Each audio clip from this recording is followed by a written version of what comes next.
15-minute coffee break. The fact of the matter is, ladies and gentlemen, we are meeting at a time when the global or world order is not only shifting, but as so many of the world leaders in the past few weeks and months and the distinguished leaders today have stated, it is disintegrating.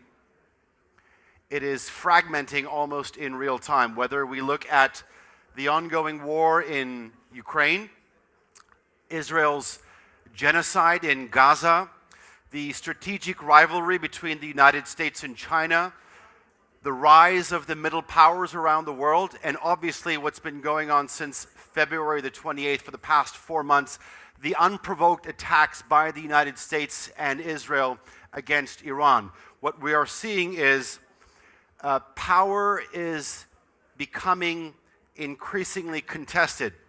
And here's the crux. While that is happening, so is truth. The head of communications underlined this in his opening speech. Because when you look at today, influence doesn't just sort of move in the back corridors and the back channels of diplomacy or through the exertion of mighty military power. The fact is, it moves at the speed of a tweet, of a live stream, of a clip that has gone viral. And the fact is, or rather the truth is, narratives are formed, they are challenged, and they are weaponized in a matter of seconds. And in this environment, communication is no longer reactive, it becomes strategic infrastructure. Over the next 2 days, we're going to be talking about this as well as other sub-themes. We have seen in the past how delayed messaging, especially during times of crises, can deepen mistrust, how disinformation can erode public confidence faster than the institutions that we have spent decades building up, and how states that fail to communicate early on, they risk not only losing credibility, but also legitimacy. Sorry for that. So the question is no longer, how do you communicate policy? I think the better question that we should be all asking is, how do you build trust in a world where information itself is contested? Today's panel brings together leaders that are operating at the intersection of policy, diplomacy, and information at a time when strategic communication has become the pillar of governance, not just messaging. Değerli katılımcılar, kıymetli misafirler, Stratcom zirvesinin ilk paneline hoş geldiniz. Küresel düzende yeni çerçeve, stratejik iletişim perspektifi olacak konumuz. Moderatörünüz ben Alican AYANLAR.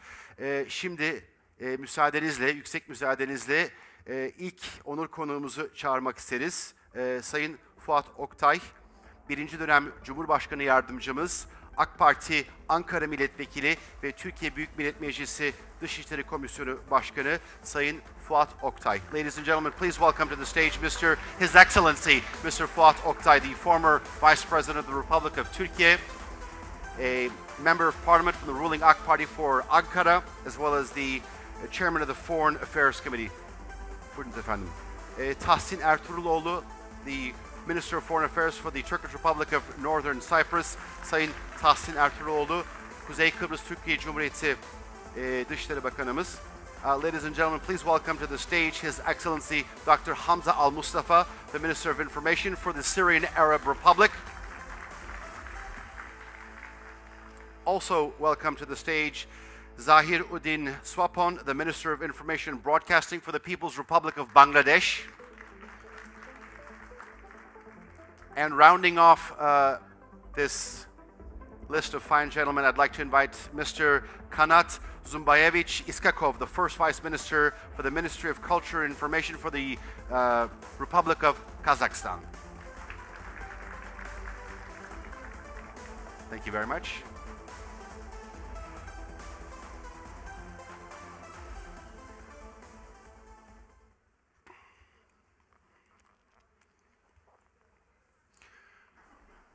Gentlemen, once again, thank you very much. We have an important task in front of us, and that is setting the stage. We've heard from the leaders, from the head of communications, Professor Burhanettin Duran, from the President of the Republic of Turkey, as well as the Vice President. The themes are before us. Mr. Former Vice President, let me begin with you, if you allow me. You have operated at the highest levels of the Turkish state for a number of years, and especially at critical times. Some would say they were times of crisis, especially when you look back at the coronavirus pandemic. You have also operated, served your country during a time of regional instability. I'm wondering if you could perhaps set the stage for us in terms of how the Turkish state has set up its communication architecture and its maintained trust during these troubling times. Thank you very much again. It's great to be here with you. And again, I would like to thank you once more to the Directorate of Communications indeed and Professor Duran for such a brilliant organization. Of course, it's important, but it's hard to set the stage indeed. What matters is the credibility before starting anything in it. What we have is there is a transform of power. This has been going on for the last couple of decades. It's not new. But we know that almost every transform of power comes with chaos. And that chaos might be in many different areas. That might come with wars, that might come with conflicts, or with migration, or with political instabilities, or that might come with many other signs indeed. And we have seen almost all of those signs before. So as Turkey, we were able to see all those signs. Even during the pandemic was also one of the signs. Yeah. And pandemic was one of the critical, almost cornerstones of the transformation. And we know that for the last couple of decades, there is a power struggle between East and West. And as Turkey, being almost at the junction of both sides, East and West, Professor Duran, I guess, again mentioned that we both belong to both East and West, meaning that we are able to understand both sides. That is a very important advantage indeed, a competitive advantage at the same time. And that's one of the reasons we are able to talk to almost the conflicted sides with a trust-based approach. Again, it's important to manage the risks rather than the crises. So we have seen all those risks and we were able to prepare for it. Of course, nobody can predict almost every single risk, or nobody is able to prepare for all the uncertainties that you might face with. But at least you can analyze it and you can see as much as you can basically minimize the level of uncertainties, and you can basically prepare your policy developments. You can basically develop your policies accordingly, and also you can somehow not only provide but establish and also strengthen the institutions. Yeah. Because what matters for building trust is not only trust in managing crises, but also developing policies. And decreasing uncertainties is indeed the delivery, the credibility you build up within your country, in between the government and also your citizens. Yeah. At the leadership level, of course, you have to have a leader to be trusted. That's exactly, especially important at the chaos environment indeed.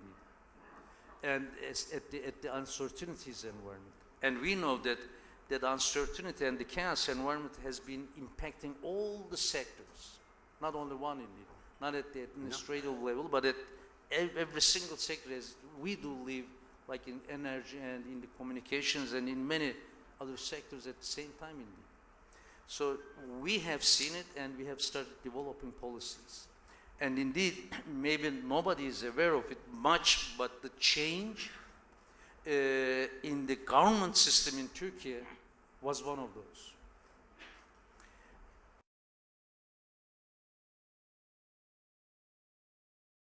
Indeed provided us a very strong decision-making process at such a time indeed, and with a flexible environment.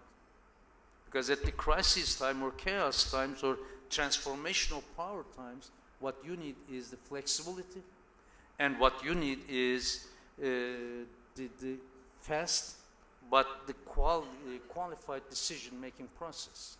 So with the presidential system, we were able to do it.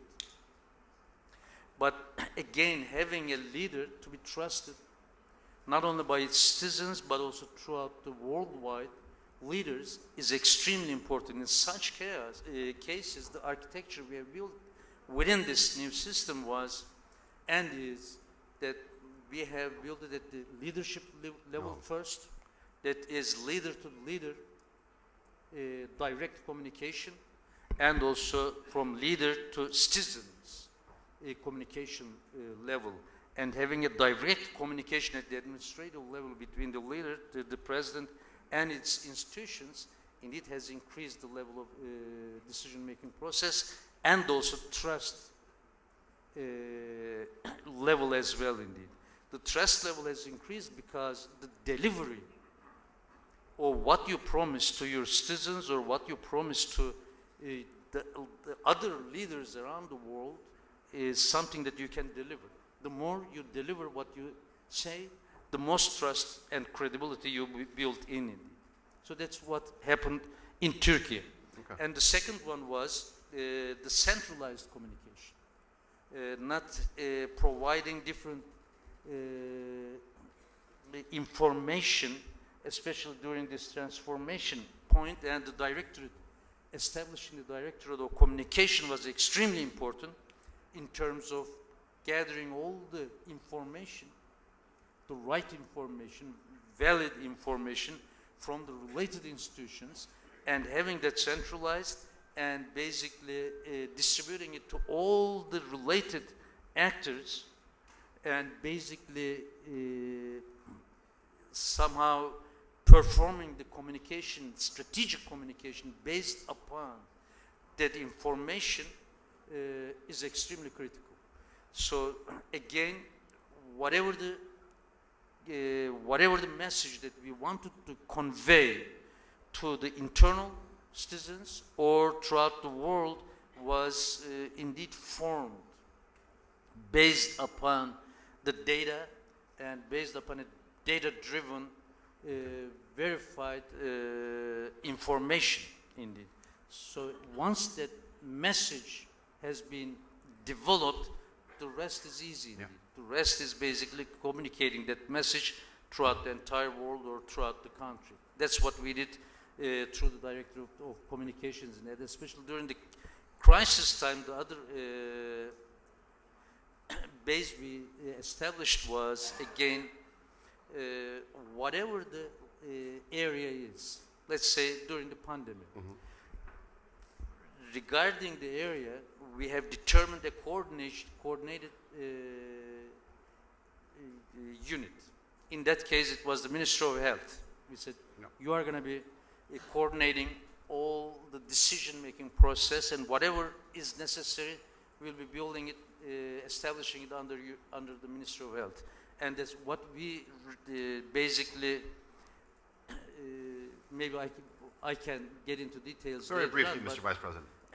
What we realized over there, that credibility was extremely important, and that's why we said, well, let's somehow differentiate it from the political environment and established a scientific board under that administration, and that basically helped not only to the communication but also to the decision-making process as well.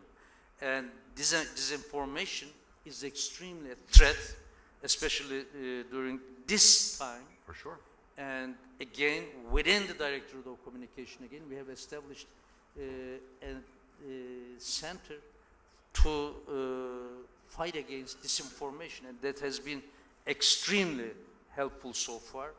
Basically, what we have is the centralization of the valid data level, have the right information at the right time, and develop the policy, and establish the institutions, the necessary institutions, and build credibility and trust in advance, not during the crisis environment or not during So when you proactive need it. rather than reactive, Right. yeah. Because once you establish the trust level and credibility, the rest is easy.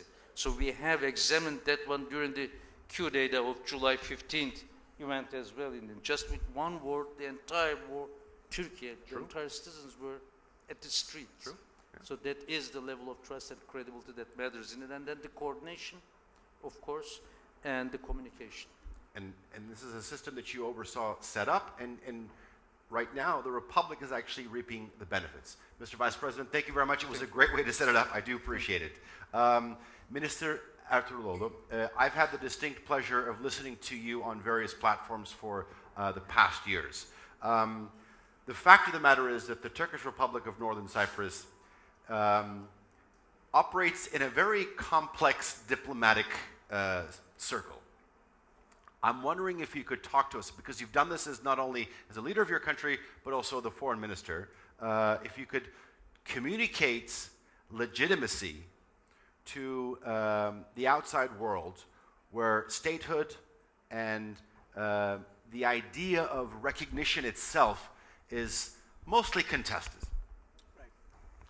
Thank you very much. It's a pleasure to be here, and I thank the Directorate of Communications for having invited me. This is not something that we as Turkish Cypriots experience too often. The only reason why I am sitting up here is the fact that this program is being held in motherland Turkey. Had it been anywhere else, forget me being sitting here, I wouldn't even be invited to the audience. So what my basic message is going to be is this. There is a debate about the former world order being on the verge of collapse and a new world order to be shaped, but no one knows exactly how. To be quite honest, for the Turkish Cypriot people, the former world order collapsed back in 1963. Mm-hmm. When we were kicked out of the state we were a co-founder partner of, and the world, meaning the UN Security Council Permanent 5, having decided to reward the aggressor, the Greek Cypriots, and punish the victim, Turkish Cypriots. Years ago, a Malaysian foreign minister told me in Kuala Lumpur, he said, "Do you know what your problem is, Turkish Cypriots?" I said, "What?" He said, "You're seen by the international community as if you are a secessionist ethnic minority of Cyprus." I said, "I know, but do you know why we are seen that way?" He said, "Why?" "Because the aggressor, the Greek Cypriots, have been awarded the title of the Republic of Cyprus and the government of Cyprus, and as such, they have the luxury of presenting us to the rest of the world as if we are a secessionist ethnic minority of the island of Cyprus." Dear friends, misinformation is the basis of the struggle Turkish Cypriot people are still involved in. As you pointed out, lack of recognition for the existence of Turkish Republic of Northern Cyprus. Years ago, I learned from a British journalist friend this phrase. He said, "The other day upon the stair, I met a man who wasn't there. He wasn't there again today. I wonder when he'll go away. This is a typical example of how the Turkish Cypriot people are made to feel, as if we don't exist, as if we are a minority of the island of Cyprus, of the Greek Cypriot state, pretending to be the Republic of Cyprus. Almost every nationality in this hall today, every state in this hall today, unfortunately recognizes the purely Greek Cypriot state as if it is the Republic of Cyprus. How else can I explain this mistake other than misinformation?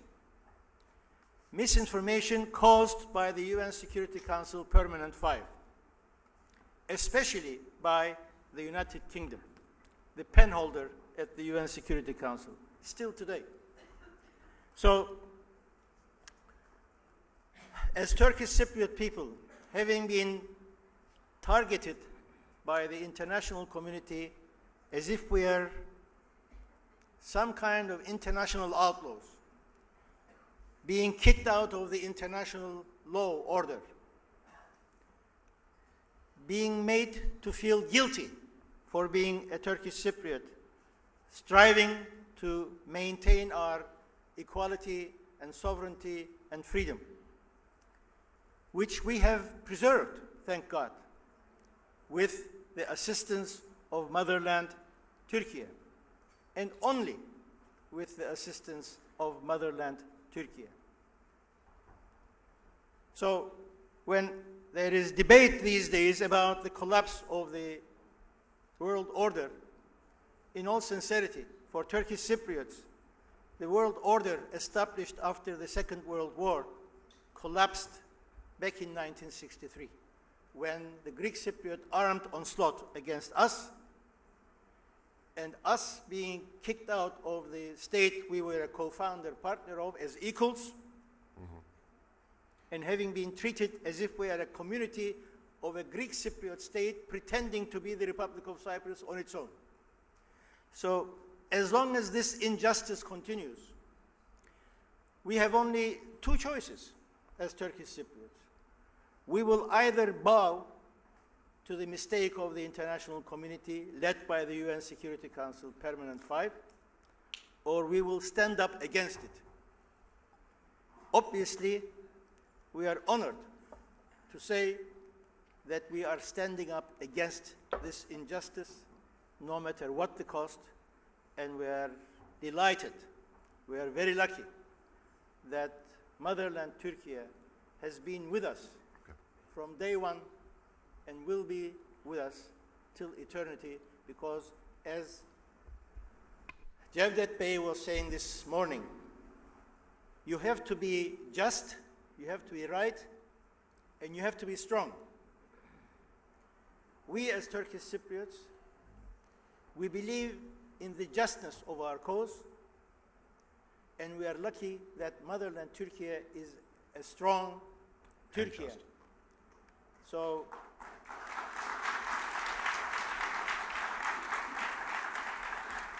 I think I will stop here. Yeah. And, Thank you I very much. appreciate this opportunity. Thank you. Thank you very much, Minister ERTUÐRULOÐLU. Minister ALMUSTAFA, I work as a journalist at TRT World. We were established in 2015, and for the better part of the first 10 years, most of our headlines were coming out of Syria. Yeah. In a way, the Syrian conflict was our bread and butter. Yeah. When you look at it, not from a TRT World perspective, but from a geopolitical perspective, it sits at the center of a very complex heartland of misinformation over the past decade. I'm wondering if you could maybe talk to us about how you navigate competing narratives, both domestically and internationally, all at the same time, and a theme which the Vice President was mentioning as well, credibility. Yeah. Ali, first of all, thank you. I would like to thank also Professor. I would like to also Professor Duran and Directorate of Communication for this invitation. As you know, the Syrian conflict was very complex, not internally but externally as well. And because we are living also in very complex region as well in the Middle East and North Africa, I will start by a fact that recently I have read an article in the Foreign Affairs. We are talking about 54 ongoing war or armed conflict in all over the world. So look, if you can imagine that if we are talking about simple war, that we have two ways, that we have at least half of the international order engaged or involved in armed conflict and in wars. So it was an amazing to see here in the slogan of the conference that we are searching for a new order, because we are not living in an international order, especially after the recent war in the Middle East. We are talking about the chaos. So usually in time of peace, we usually talk about the transformation from information and media to communication and strategic communication. But we know when we are living in conflict and war, we do the opposite. We're transforming from strategic communication to media and information. And we are talking here about informational gap. When we are talking about informational gap and informational war, we are talking about misinformation and disinformation. So Syria has suffered a lot from misinformation and disinformation last 15 years, because internally the Assad regime invested in misinformation and disinformation. The ousted regime invested in sectarianism and in polarizing the Syrian society as a survival strategy for more than 15 years. So, and also the media apparatus in the ousted regime served as a propaganda to spread misinformation and disinformation. And the regime also the ousted regime has very powerful allies, and also use the misinformation and disinformation about the Syrian people and the Syrian conflict in order to make the regime preserve and stay in power. However, the Syrian community, especially the Syrian diaspora who lived outside Syria, played a very crucial role in combating misinformation and disinformation. When we were in the conflict alley, it was a battle about the narrative. Which the right narrative? Of course, the Syrian revolution won the battle of the narrative during the last 15 years. And so when we started, when the new government have been established, we began, I will not talking about reform, but I'm talking about the restructuring the media field overall by transforming the media from state-run media, serve the dictator regime, to a public service media. So within a year, we were able to re-establish the media sector again in Syria regarding to the conventional sector. I'm talking here about the TVs, radios, websites, and also digitalization. But at the same time, we were eager in order to combat or counter misinformation and disinformation to reach kind of ethical agreement between the Syrian journalists and the Syrian actors after in the new era. So we worked on what I can call it code of ethics and conduct to organize the media sector in Syria. And it was more than 15 workshops have been conducted during the last year, and more than 1,000 Syrian journalists and associations as well, and the civil society participated in writing this code of ethics. So in order to find a solution to enhance and to preserve the professionalism and objectivism and to counter misinformation and disinformation. And also externally, Syria until now is targeted by an international campaign by fake accounts, by misinformation, disinformation. I can say that we have more than 1 million accounts in 4 countries working day and night in order just to target Syria, to make Syria a failure state and a fragmented country. So the battle to countering misinformation, disinformation is not uneasy. It's not just a technological, it is a technological war, but also we need to rise aware to find a partner internally and externally, because we are now talking about a global global campaign to countering misinformation, disinformation, and that's why the World Economic Forum make the misinformation and disinformation as #1 short-term risk for 2025 and 2026. So we are not talking about just the effective and then the impact of the negative impact of misinformation, disinformation internally, but also on regional and international order as well. Minister ALMUSTAFA, thank you very much. Well, it's a good sort of way to set this up. The distinguished minister from the People's Republic of Bangladesh, Minister SWAPON, thanks for being here. The population of your country is about 175 million? Yeah.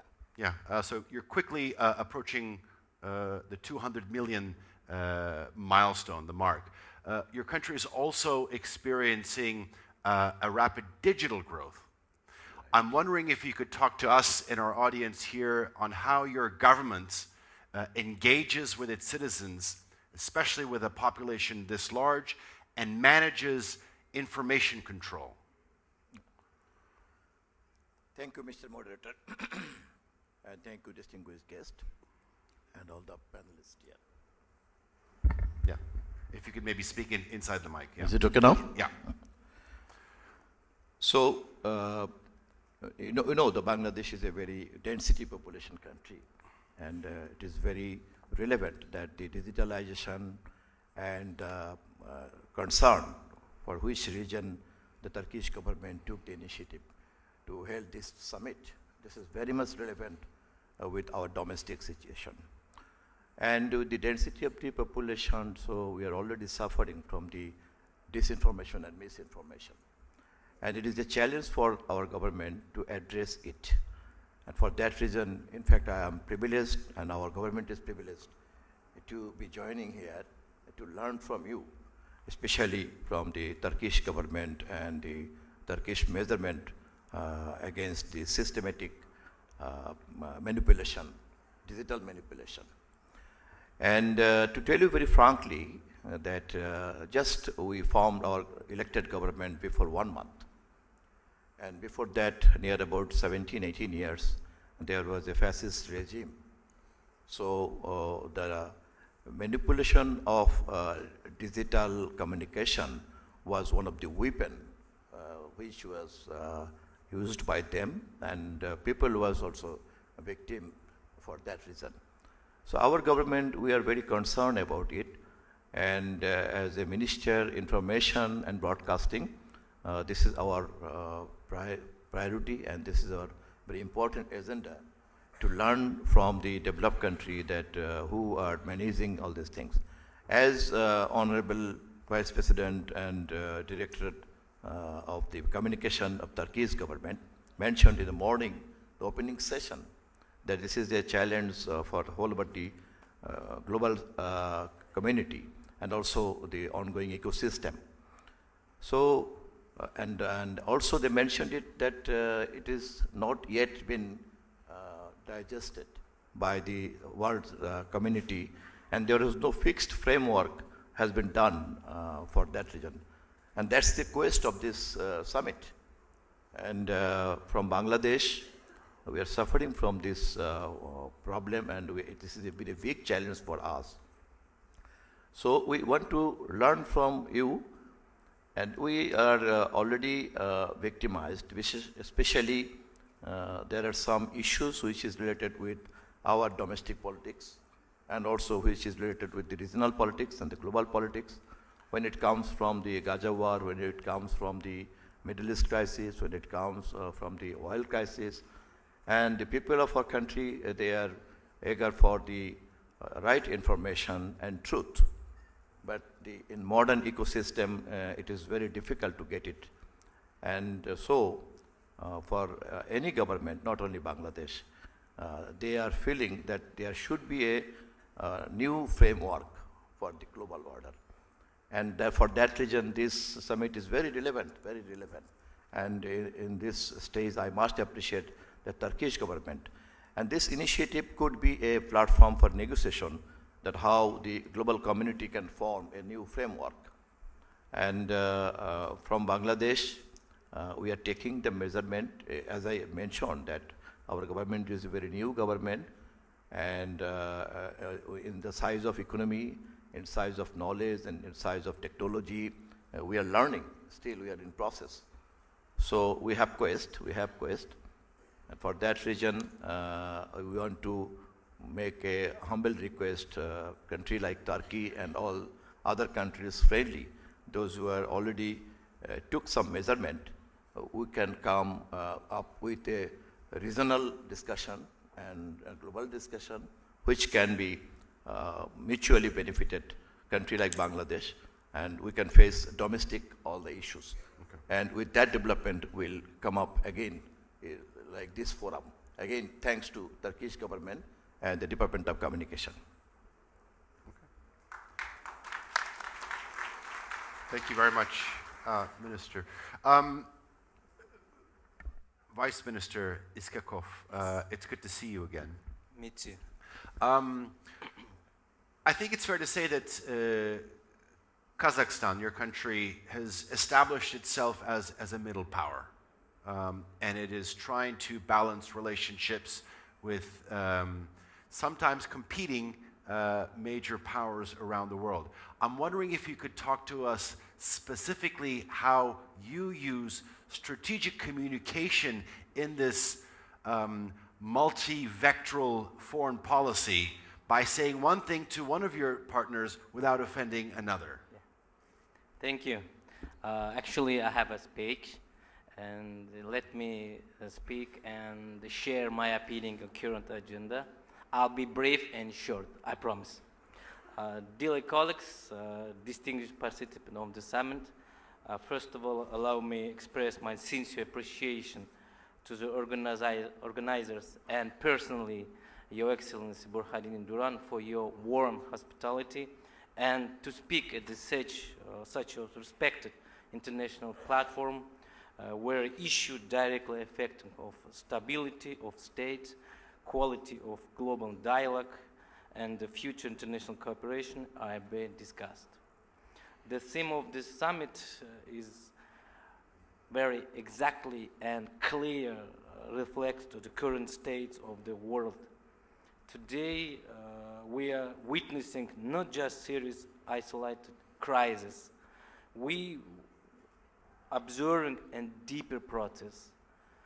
The eroding established rules, the weakness of the trust between states, rising tension in international relations, and reassessment of the very principle of security, justice, and legitimacy.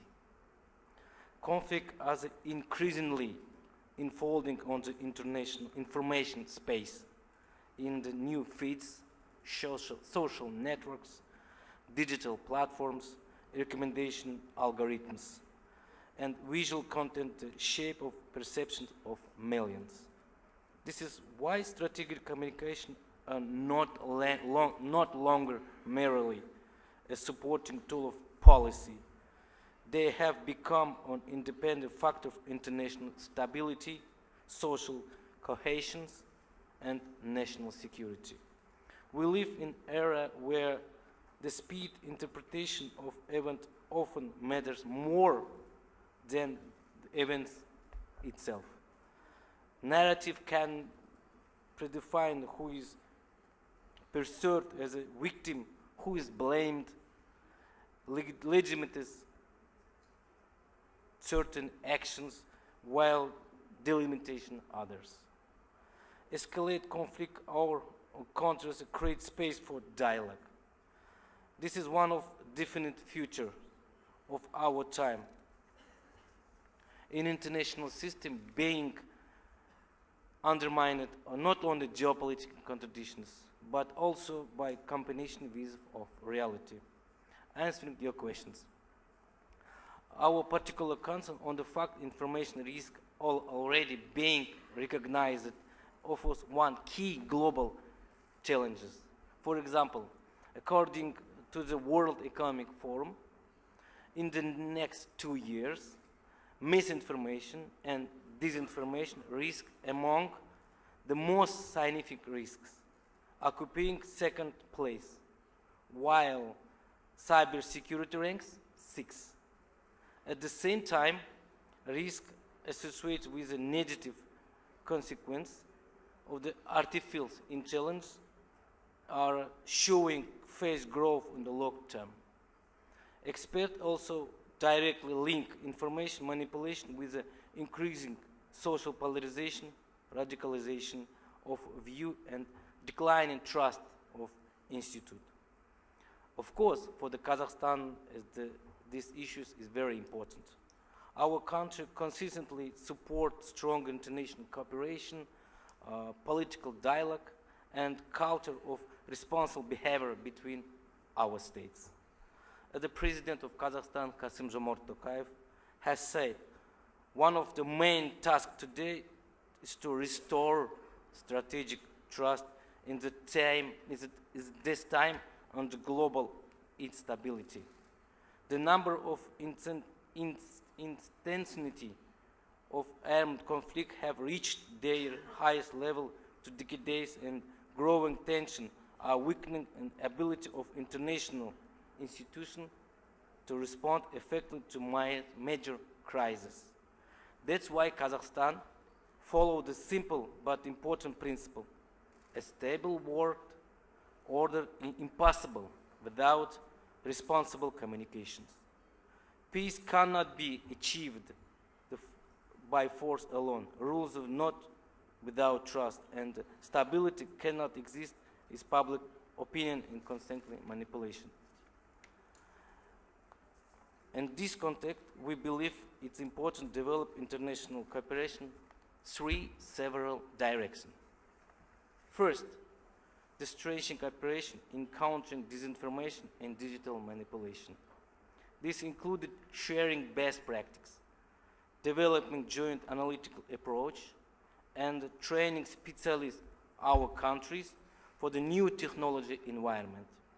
Second, building a shared culture of responsibility of the digital space. Today, this is not only about traditional journalism. We should speak about platforms, algorithms, artificial intelligence, and digital ethics. Third, strengthening to role international forum like this Stratcom Summit is platform for open and professional dialogue with the future world order. Dear colleagues, today more than ever, strategic communication must serve responsibility, not chaos, trust, not manipulation, and understanding, not escalation. I am confident that the result of this summit will contribute to developing new approach to global stability, improving to professional communication environment, and building a more fair, safe, and predictable world. Thank you for attention. Thank you very much. Vice Minister ISKAKOV. Mr. Vice President, if I can come back to you. We often hear about this term, whole of government approach, right?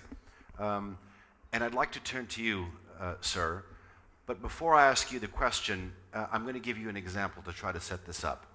On February the 28th, when the United States unilaterally attacked Iran, within 36 hours, President Donald Trump came out and said, "We won the war."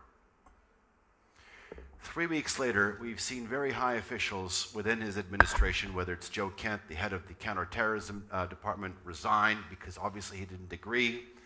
We've seen the director of national intelligence clearly say that there was no imminent threat from Iran. I'm wondering if you could talk to us from a Turkish perspective how important it is for the coordination between various public and state institutions for projecting a consistent message, especially in an environment, whether it is deliberate or indeliberate, there's a lot of mistruths and misinformation thrown out there. It's, again, totally related with the trust and credibility issue as well, indeed. Regarding the strategic communication, what is needed, again, is to set the goals very brief and very open, and make it communicated throughout the rest of the world, not only to the rest of the countries, rest of the citizens. As Turkey, indeed, what we do is we make the goal very clear. Just before coming to that issue, indeed, I was totally involved with Syrian issue from the beginning, and we saw that the crisis was coming. And our policy was, again, the policy development is extremely important. Everybody has to be clear about what the governmental policy is, what your country's policy is.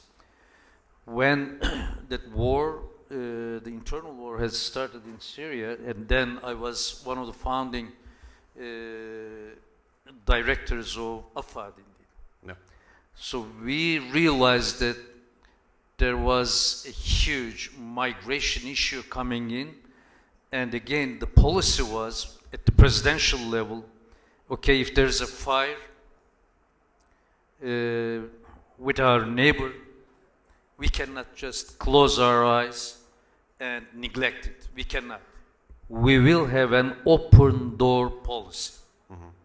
And I do remember that that was very much criticized at the political level in Turkey. Really? But again, at the governmental and at the presidential level, everybody was so consistent with all the institutions that yes, we cannot close our eyes to what goes on in Syria, and we are going to be having an open door policy. And now then, as the head of AFAD, what I was what I had to prepare for basically receiving all the coming refugees to Turkey. So then you have to have a holistic approach. Not only AFAD, but the rest of the institutions were aligned with that policy as well. So we directly got into the picture and developed a system, because with the holistic approach, yes, policy is important, but after the policy, what you need to have is a systemic approach with its institutions and with its operations at the strategic, tactical, and operational level.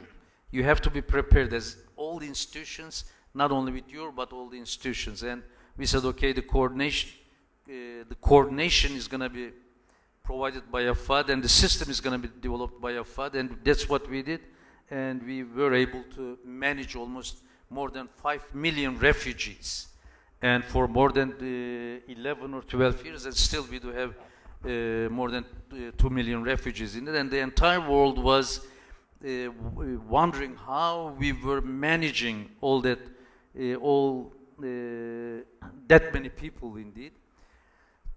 it's not only with the institutions, it's with the public as well, indeed, the citizens, the individuals that I'm talking about. You have to be able to convey that message to your citizens at the field level, in Hatay, in Antep, in Kilis, Mardin, throughout the entire Turkey, even in Ankara and Istanbul.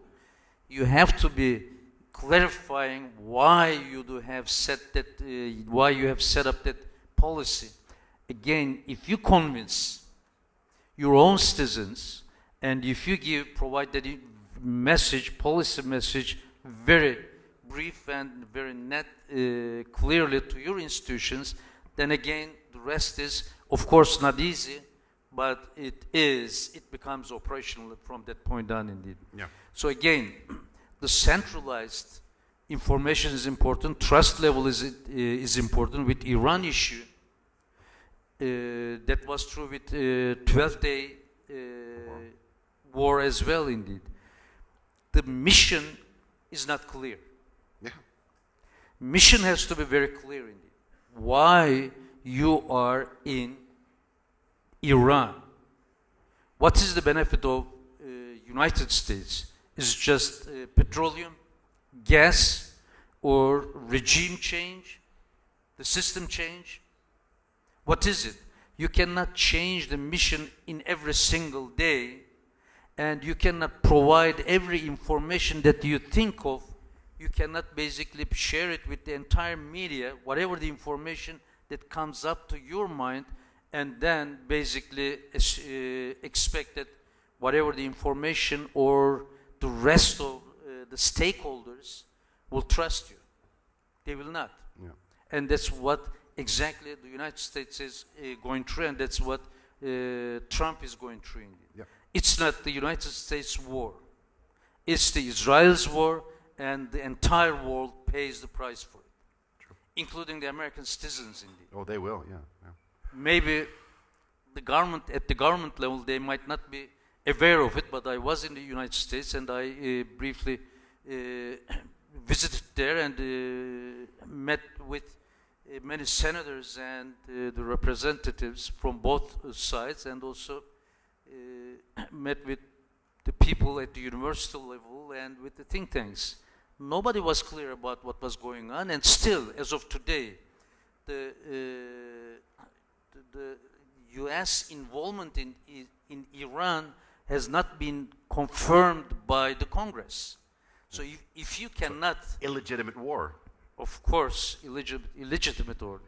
If you cannot convince your own Congress, if you cannot convince your own people, how can you convince the rest of the world? What is it that you are there? Now, the entire world today is talking about the opening of the Strait of Hormuz. The Strait of Hormuz was opened yesterday, indeed. Then what was the reason for this war? So the Israel's war should not be basically spilled over to the entire region, including the Gulf area. Mm-hmm. So again, you do have an Iranian issue over here, and you do have basically another invasion in Lebanon, in Gaza, Yeah. in Syria. That's not acceptable. So it's not an Iranian issue indeed. It's more than that. It's basically just decreasing the level of uncertainty in the entire region, and basically continue for your own mission. I'm talking about from the Israel's point of view. The world has to say that enough is enough, and the world has to stand against what goes on over there indeed. So regarding the communication and strategic communication point of view, if you do not have a right mission, if you do not have the right policies, if you are not able to convince your own Congress, your own people, and your own partners, and all the stakeholders, it's almost impossible to have the result. That's what we did with our own operations indeed. We start with, again, I mentioned that policy development is important, but even regarding the information. The war continues not at the field level, but at the digital platforms, at the social media, and then in all other areas in it, through with different channels. So, if it is why you are there, if that part is not clear and is not ethical, even if you do not believe in why you are there, no matter what you do, will not be justified. Okay. So it's not a just war. If it is not just, the result is not going to be just either. So as Turkey, our basically position is very clear. Our policy is very clear, and we have been communicating it throughout the entire world. We say that, well, this war is not just, and it's Israel's war, and it should not be spill over to the Gulf area. Mm-hmm. And basically, we as Turkey will do our best to stop this war and to have a ceasefire as soon as possible, and to have a sustainable ceasefire, basically agreement, peace agreement between the two sides. This is true for Russian and Ukrainian case, and this is true for the Gaza case as well. Sometimes, like just one maybe more issue regarding the question that you have asked in it, like how hard it is to communicate this message to the conflicting sides. So we have experienced it during the Ukrainian issue indeed. Remember Turkey, as Turkey, when we said that if there is a problem, it takes two to have the problem. So for you to be able to have either the ceasefire or a peace agreement, you have to have two sides on the table. So the Russia has to be on this table, negotiation table. Then the entire Western world, including the United States, were thinking that, well, Turkey, I guess, is somehow bypassing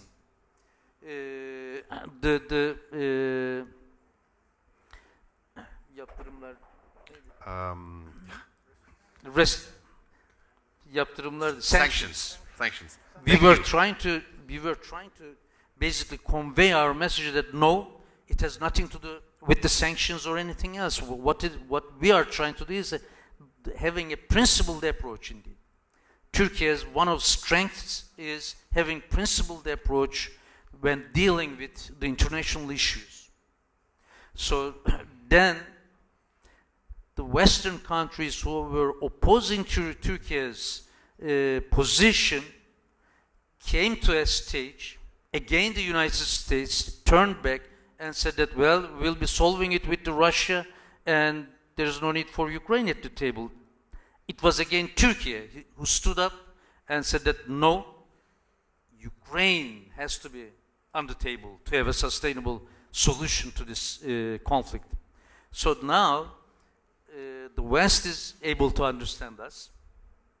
And with the transatlantic issues, Western, especially the European countries, are able to understand their double standards against Turkey at the policy level. And I basically making it very clear to every single one of them. When they complain about the United States kind of like double standard approach towards the European countries, I make it very clear and very open to them indeed. I say that, well, maybe this might help you to understand our position when your double standards were there for decades indeed, and will continue basically convey this message to the entire world that holistic approach is important, systemic approach is important in terms of having a clear policy development process even. And for a reliable policy development process, what you need is a valid data, not disinformed data. And for that again, no matter what you do, you have to have a very strong communication strategies, which is about strategic communication, and what we do it again through our the related institutions, especially it starts with at the leader level indeed. Leader makes it very clear, the President Erdogan at the top level, and then at the governmental level, at the parliamentarian level, and then it goes through all the NGOs and throughout the citizens in it. Everybody doesn't have to agree with what your policies or the decisions are, but again, you have to be able to convince at least the majority of your stakeholders in it. And as far as we can see, we are able to convince not only our own citizens, but also convince the rest of the world, because even if they are not able to understand what we do and why we do at the time, they are able to see and understand it after a while, because they see that Turkey basically stands with a principled approach for a win-win case for all. So it's not just egocentric approach that we take, and we never take it at all in it. Thank you. Mr. Vice President, thank you very much. I'm going to ask if we could maybe limit our answers to maybe 3-4 minutes so we can relatively stay within our time frame. Minister ALMUSTAFA, I just want to come to you just for a second before I move on to Minister ERTUÐRULOÐLU. You talked about in your first answer rebuilding, and I understand that, and I agree with you wholeheartedly. I'm wondering if you could maybe talk to me about, and us, about the role of regional media compared to versus the global mainstream media outlets in terms of reshaping the perceptions and the narratives around Syria. You have representatives of friendly countries here, Muslim majority countries, Arab countries here, so it should be easy.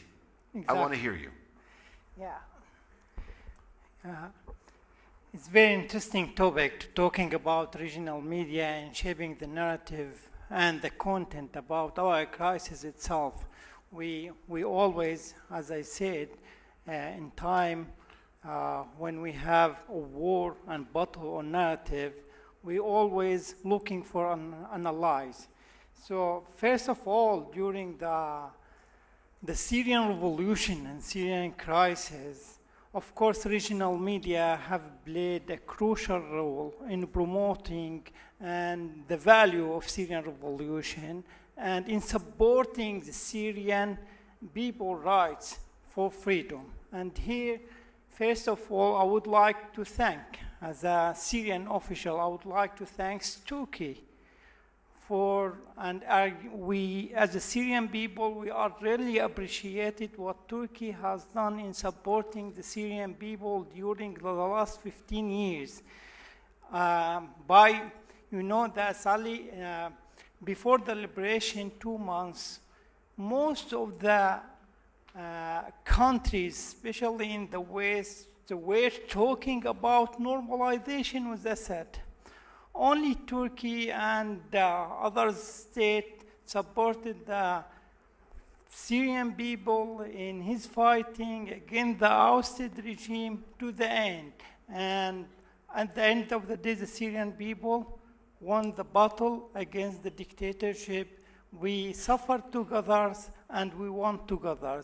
And here I really appreciated the regional media. I will talk also, I will speak here about the experience of TRT, the experience as an example for influential regional media network, especially TRT World. I really appreciate, Ali, what TRT World has done in spreading the real narrative about Syria and reflecting what's going on in Syria, not by Orientalist view.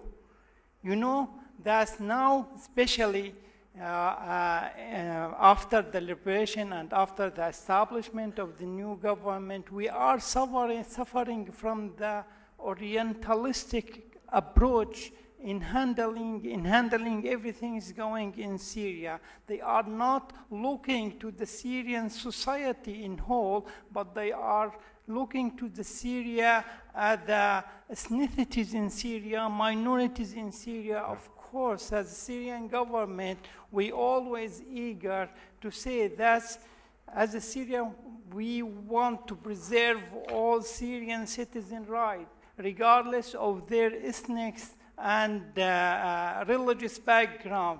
So The regional media experience, very important. We are talking here about also now, when, especially in time of this conflict, and also the Professor OKTAY talk about the double standards. Now I think the world started to realize, based on the impact of the regional media network, the right narrative about what's happened, and we are in a time to say our narrative and to prove it as a right and as a legitimate narrative in the world. Minister ALMUSTAFA, thank you very much. Minister ERTUÐRULOÐLU, if I could come to you, thank you for your patience. I know that you, actually, I've just been handed a note that you have to go to a live broadcast on my network, TRT, so I'll keep it brief to you, sir. You talked about your personal anecdotes in terms of the challenges that you faced in terms of recognition. I get that, and I feel for it. But I'm wondering, as the politician, the leader who's spearheading foreign policy for the Turkish Republic of Northern Cyprus, how do you use strategic communication when traditional diplomatic channels are very limited in terms of getting your message across? Well, thank you once again. Basically, a very simple answer to that. By not going public about what exactly we're doing, because going public about what the strategies we are utilizing means giving the Greek Cypriots material to sabotage. The problem is this, dear friends. The Greek Cypriots, the status of the Greek Cypriots is that it is a recognized state, unfortunately. It's a member of the UN General Assembly. As such, they are in an advantageous position to declare to the rest of the world whatever propaganda that suits their interests. And us, having been denied all these accesses, we are disadvantaged to provide answers, to provide material to prove the aggressiveness, the injustice of the Greek Cypriots. It's very easy for me to sit here and criticize the Greek Cypriots. I can do that till tomorrow morning. But I am also aware that this is not good enough. Countries to be criticized are the countries that have given the Greek Cypriots this opportunity. The rest of the world must appreciate the fact that the name Cyprus is not the name of a state. The name Cyprus is the name of an island. But on this island, there exist two nationalities, Turkish or Greek. There is no Cypriot nation. You're either a Turkish Cypriot or a Greek Cypriot. And as such, on the island of Cyprus, there exist two separate sovereign states. It is this reality that the UN Security Council membership, the Permanent Five, have been doing its best to prevent the recognition of. I was talking earlier about the United Kingdom. Years ago, talking to a top UK diplomat, David Haney, in fact, his name, who later became the UK's permanent representative to the United Nations. And I told him, it's not fair what the UK is doing to the Turkish Cypriots. His answer was this, in a very colonial, condescending manner. He said, my dear friend, whoever told you there is anything called fairness in international politics? This is what I meant earlier when I said for the Turkish Cypriots, the world order established as of Second World War collapsed back in 1963.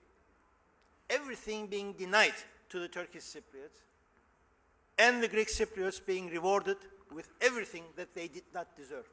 So everybody must accept this basic detail about the island of Cyprus. The country that everybody here recognizes as if it is the Republic of Cyprus has nothing to do with the 1960 Republic of Cyprus. The 1960 Republic of Cyprus was a partnership republic of Turkish Cypriots and Greek Cypriots on the basis of political equality. The Republic of Cyprus that everybody recognizes today and since 1963 is a purely Greek Cypriot state that has stolen the name and facilities of the Republic of Cyprus of 1963. It's not the Republic of Cyprus. It's a Greek Cypriot state. So that is why I meant on the island of Cyprus, there exists two separate sovereign states, a Turkish state and a Greek state. So this reality of two sovereign equal states, as long as this is denied by the international community, and by international community I mean the UN Security Council Permanent 5 and the European Union, no one can expect a new negotiating process in order to solve the Cyprus problem. If anyone is interested in establishing new negotiations to solve the Cyprus problem, the new negotiations must be based on the existence of two separate sovereign states. Everyone must accept this basic reality about negotiations. Who you sit as at the negotiating table determines as who you get off the table. If one side is more equal than the other, as has been the case with the UN-sponsored negotiations for 60 years, the Greek Cypriots are the state, and we are presumably a community of that state, absolute failure, because failure is guaranteed. If there is no equality in statuses, there is no chance of a win-win outcome where everybody gets off the table as equals and they are both winning. Okay. So this is the story of Cyprus. As the foreign minister of TRNC, I considered it my duty, having been given this rare opportunity to speak to an audience about the basic realities of the island of Cyprus and what's called the Cyprus problem. And the Cyprus problem is nothing but a problem of status. It's a problem of status. The status that the Greek Cypriots enjoy, but they shouldn't be given this status, and the status that is given to us, which shouldn't be given to us. We are two separate sovereign equals with our respective states. This is the reality of Cyprus. Okay. Thank you. Thank you very much, Mr. Minister. I'm going to very rapidly move on.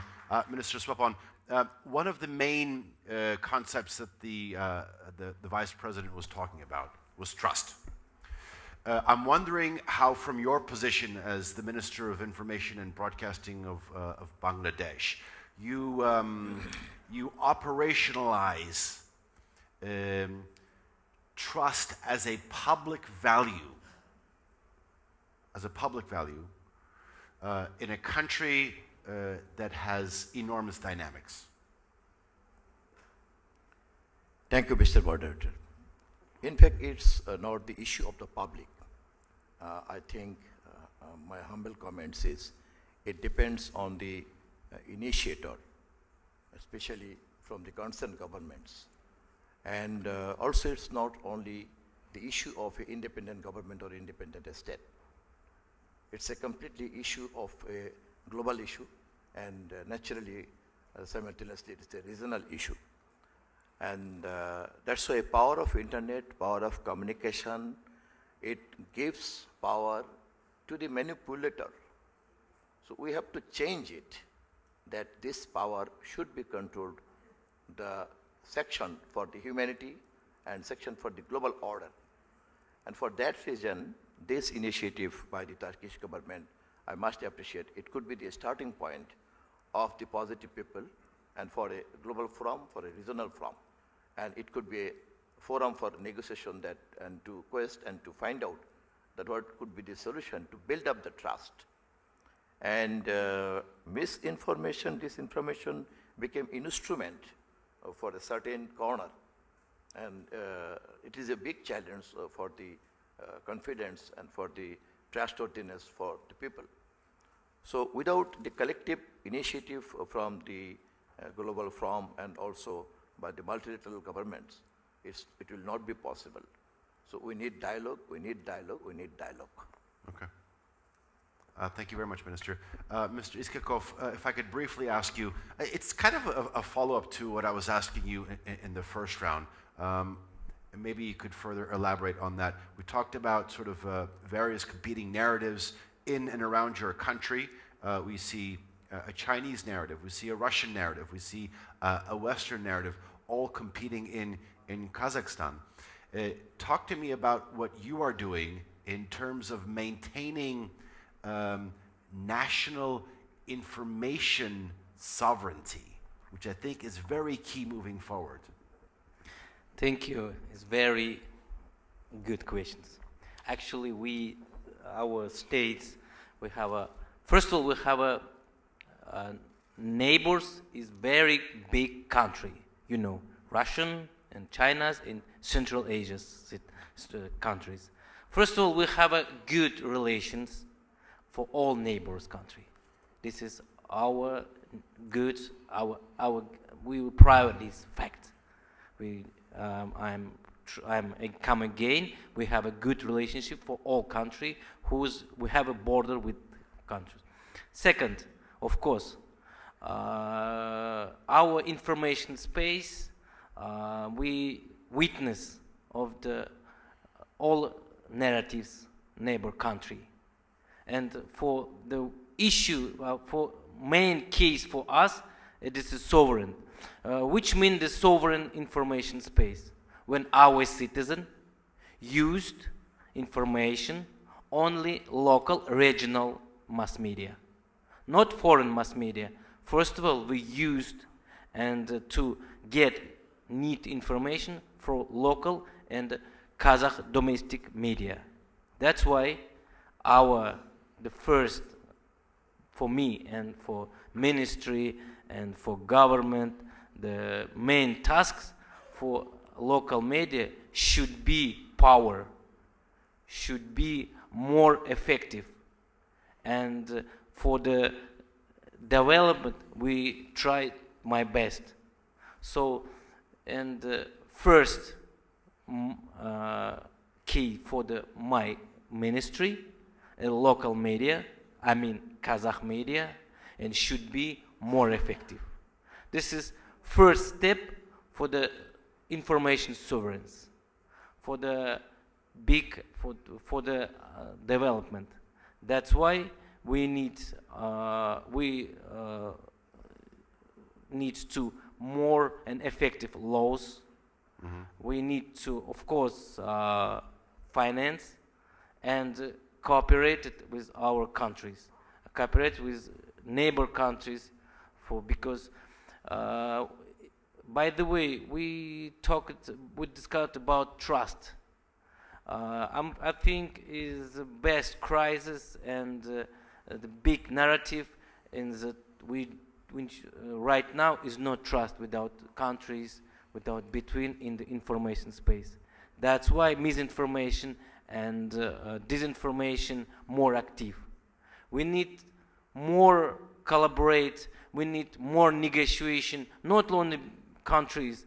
We need more about between our nations, about culture, because unfortunately our citizens should be more knows about country other Turkey or for example other country.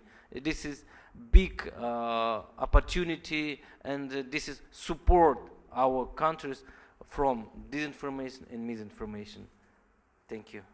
Mr. Iskakov, thank you very much.